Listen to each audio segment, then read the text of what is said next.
In the UK, it is against the law and a criminal offence to be controlling and coercive. But what if the law itself is controlling and coercive?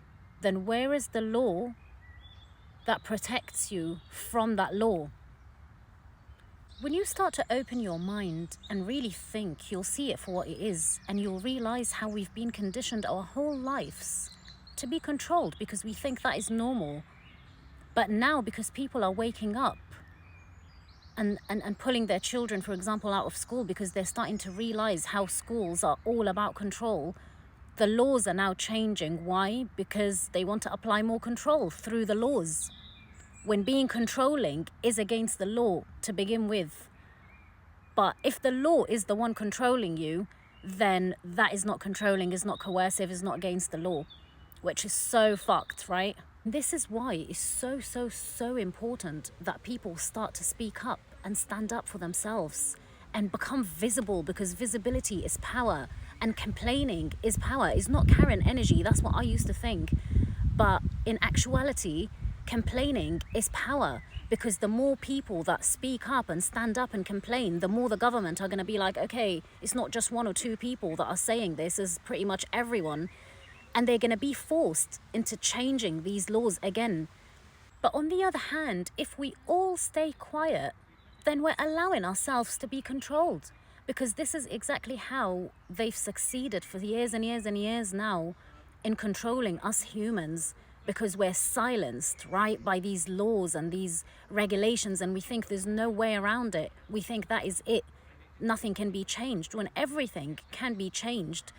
But all we need is just to stand up together and speak up, because we all can see that there's something seriously wrong, for example, with school systems and how they're built on control, especially when it comes to things like autism diagnosis, and how schools and autism diagnosis work hand in hand, because autistic people are harder to control, yeah?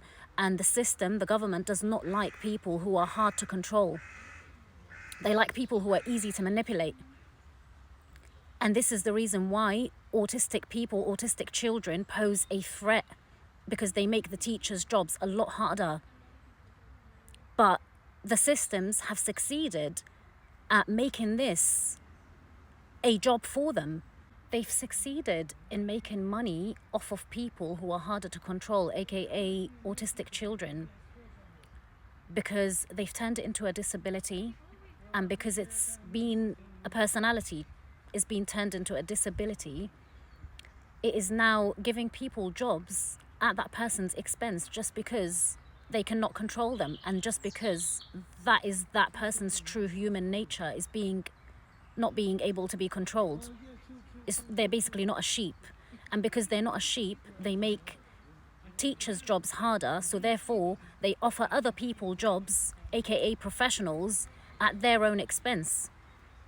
It's all money based. It's all literally money based.